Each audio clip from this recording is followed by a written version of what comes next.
देखंतु एटा होची बलांगीर जीवा रास्ता रे रामपुर रोड आ देखंतु केते बड़ पोखरी आगरे पोखरी पानी पूरा फुल थाए एबे नहीं देखंतु सब लोक माने केमती गाधौचंती।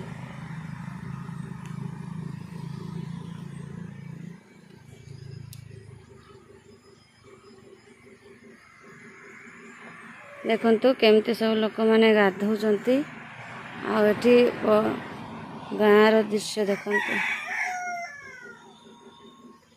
आज आम घर को फेरुचु माने बालेश्वर चौमुख देखंतु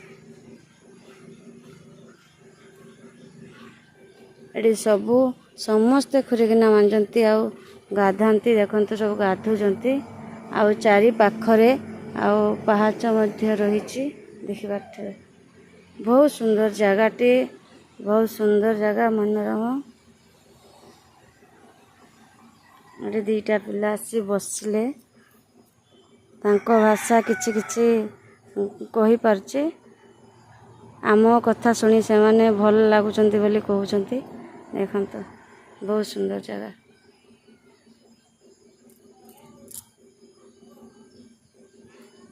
एडी मंदिर भी अच्छी ए गड़िया पाखरे ए देखिबार थे मंदिर अच्छी बट गछर पत्रटी देखा जाउ नाही मंदिर भी अच्छी देखंतु। भिडियोटी जदि भल लगे आपने जदि आसवा को बुलवा को चाहते ए रामपुर पर बलांगीर बलांगीर पर हरिशंकर ए हरिशंकर गला बाटरे ए रास्ताटी पड़े देखंतु केबे आसंतु हरिशंकर बुली जांतु।